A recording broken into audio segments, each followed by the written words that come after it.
panayam po ng Bloomberg ang Pangulo, nababahala raw ang Pangulo na baka mabura ang kanyang legasiya, Manong Jay. Ano pong masasabi niyo po rito? Unang-una, ano ba ang sa nakikita niyo legasiya ng Pangulo? Kasi baka iba yung nakikita nilang legasiya sa nakikita ng taong bayan. Yung nga, unang itatanong ko sa mga kinaukulan, kina Secretary Gomez, kina Yusek Castro, ano ba legacy ang ayaw niyang mabura? Yan ba yung wala siyang ginawa? Yan ba yung legacy na gusto niyang mapanatili na nakawan, kaliwat kanan? Aray ko! Pandarambong, kaliwat kanan? Pagsisinungaling, kaliwat kanan? Yan ba ang legacy na gusto niyang mapanatili? Because kung ang legacy pinag-uusapan niya ay good governance, wala siyang legacy gano'n. Ang legacy, nakaharap tayo sa problema, and yet, ang inuuna ng kanyang administrasyon is the impeachment of the Vice President. Impeachment kuno. Pero ang problema, hindi naman talaga impeachment ang ginagawa nila. It is vilifying, sinisira ang pangalan, dangal ng pangalawang Pangulo na dapat sana ikatuwang niya kung tutusin dito sa pagharap ng problema ito.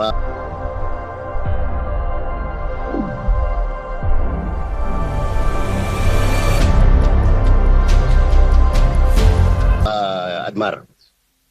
Opo. At meron namang payag ang anak ng dating presidente, kasalukuyang kongresista ng lungsod po ng Davao, si Congressman Pulong, at nag-real talk siya rito, na ang legasiya daw nitong ng kasalukuyang administrasyon ay ang korupsyon. Manong Jay? Yes. Malinaw naman yan eh. Saan ka nakakita na ang pinag-uusapan dito, yun lang hayag, yun lang mga nadokumentuhan, ay 1 trillion na mahigit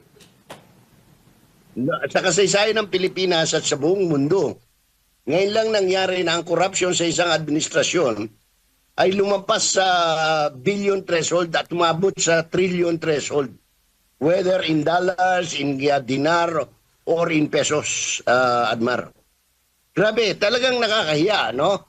At ito ang legacy, walang ibang legacy na maiiwan si Ferdinand Marcos Jr. sa kanyang kahit mamatay pa siya bukas, yan ang maalala ng buong mundo, no? Kung paano ginahasa sa pamamagitan ng pandarambong at pagnanakaw ang bansang Pilipinas, ang isang bansa. Opo, ang sabi pa nga niya rito, your legacy is your corruption, your weakness, your inability to address the simplest of problems of every Filipino, and of course, your being one and only bangag president, Manong Jay. Talagang wala namang sa Bisaya pa, sa istoryang way cover mo, yun na ang kaimtang sa atong nasod karon. Yan ang nangyayari po, nagdudumilat na kalagayan ng bansa at wala pong ibang may pagmamalaking legacy. Nakakahiya para sa pamilya Marcos at sa mga Ilocano na dapat sana kung meron mang legacy yung pagtitipid, no? Yung pagiging modest dahil trademark ng Ilocano yan, pero ang problema wala hong ganitong ipinakita for the last 4 years ang Marcos administration. Luho, nandyan. Nakawan, nandyan.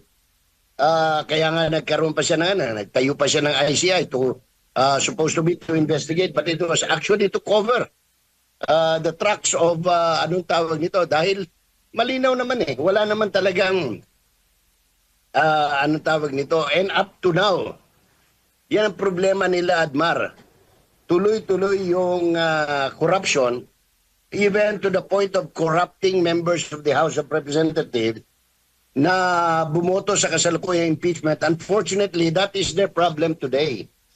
They want to impeach the Vice President but they don't have the numbers because tinuruan nilang maging corrupt yung mga congressman. Lahat ngayon nag-aantay. How much is the dog in the window or outside the window? Opo. Kasi ayaw nilang ilabas yung laman ng maleta. Gusto nila ngayon yung tinatawag na FLR, for future release, pipirmahan ng presidente. Magde-deficit spending na naman sila para pangsuhol dito sa mga congressman. So ang ginagawa nila ngayon, they are dribbling the ball dahil wala silang makuhang numero at hindi nila maisampa ito. Dahil kung tutusin, anong pangalan nito, Admar? Matagal nang naisampa dapat yan sa Senado dahil sinabi nila, kompleto, sufficient in form, sufficient in substance, sufficient sa grounds. So dapat yan, lahat, wala nang investigasyon na nangyayari. At dapat yan, wala nang hearing. Dapat yan isinampa na sa plenaryo, and the plenary should have voted for it and submitted to Senate for the trial. Ang problema, hindi nila magawa yan. So ang ginagawa nila ngayon, nagkakaroon sila ng mini trial, pero ngayon pansinin mo, yung mga congressman na nagsasalita, sina Ortega, sina Ridon, ang sinasabi nila ratings, because gusto nilang bumagsak yung rating ng Vice President, so sinisiraan nila dahil wala silang makuha. Hindi sila, mismo si Representative Zamora ng San Juan City nagsabi, ang basis nila for the hearing is the chismis ni Trillanes na maraming pera sa bangko si matagal ng kwento yan na walang katuturan. At sinabi niya yan on live television sa mainstream media. Si Luis Tru naman, kahit ano sabihin niya, nasabi na niya that what they're conducting is not a preliminary hearing. It is a mini trial which is not allowed by the Constitution and by laws.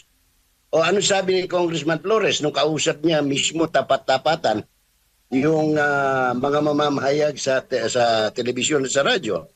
He said he voted against this issue of issuance of subpoena because that is illegal, that is unconstitutional. Mga congressman itong matitino. Wala. Ganyan talaga ang buhay ngayon. Habang dinadivert at ang pinakahuling dahil hindi nga sila umubra dito sa vilification campaign against Inday Sara, hindi nababagsak, hindi bumababa ang ratings sa katotohanan at sa guni-guni na lang ni Congressman Ridon at ni Ortega siguro nananatili ang pabagsak na ratings. Ang inuupakan naman nila ngayon, yung best friend ng dating presidente, si Pastor Apollo Kibuloy, by way of a court order na walang kalinawan kung paano siya sagawa yung sinasabi ng inspection on the properties. And I do not know, ngayon lang ko nakakita, ang tagal kong reporter sa Justice and Court na nag-issue ang court ng with no pun intended to the honorable judge, no? Na nag-issue ng order for an inspection on a case on the properties of a case relative to human trafficking, no?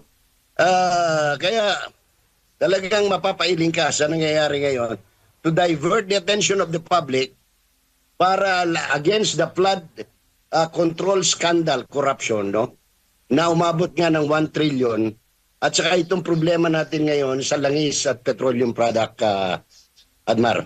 Opo, sabi nga rito ni Congressman Pulong Duterte, quote and quote sa kanyang statement, Filipinos are not concerned about preserving political legacies. They are concerned about their daily struggles, the rising of cost of living, and a government that should be working for them, not for itself. Correct. Legacy is not claimed or protected by words.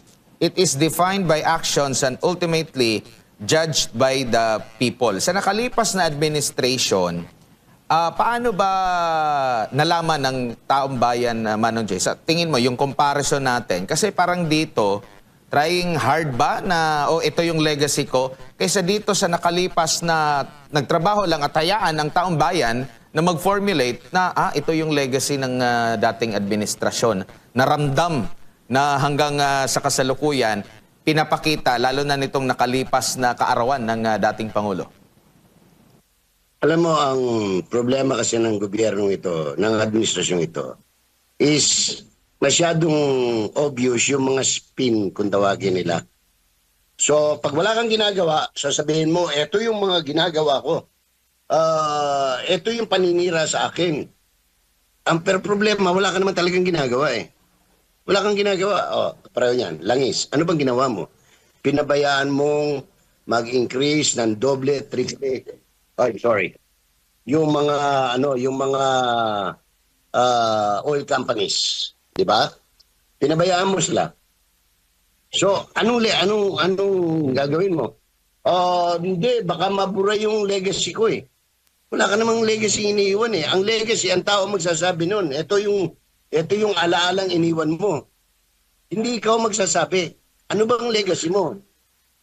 Sa ang tao magsasabi, ang legacy ni Mr. Marcos ay corruption.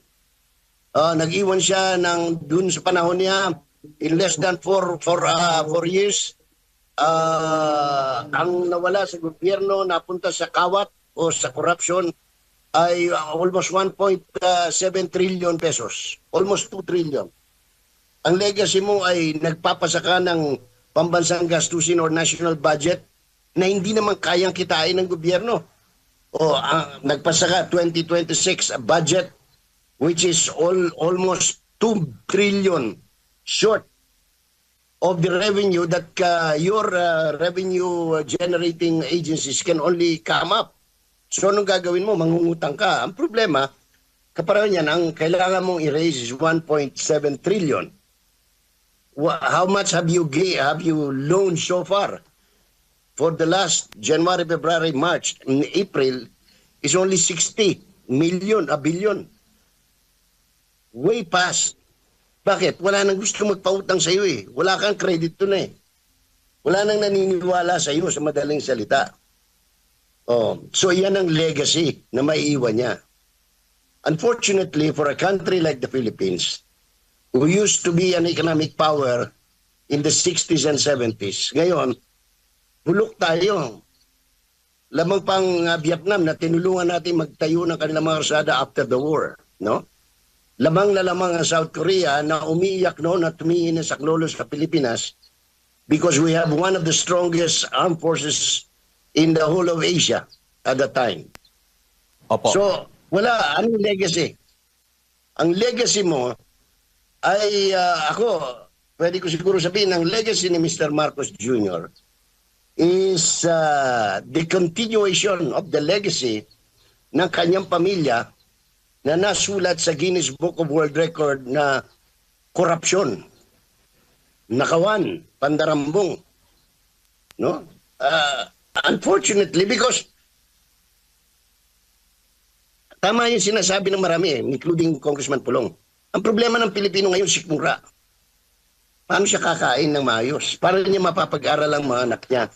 Paano siya makakapunta sa kanyang trabaho para kumita kayong nagtaas na ang pamasahe? Pinipilit nilang kontrolin yung pamasahe. Hindi naman laki no kontrol yung presyo ng diesel. Kaya nagagalit pati yung mga operators, pati yung mga drivers. So, sa Bisaya pa, sukwahi ang tanan, no? Sa sinasabi niyang, anong pangalan to? Legacy. Diyos ko, ano ba legacy maiiwan mo? Legacy ng addiction, legacy ng corruption, legacy ng sexual perversion, what? Tell us, what kind of legacy ang sinasabi mong mabubura o dapat mabura?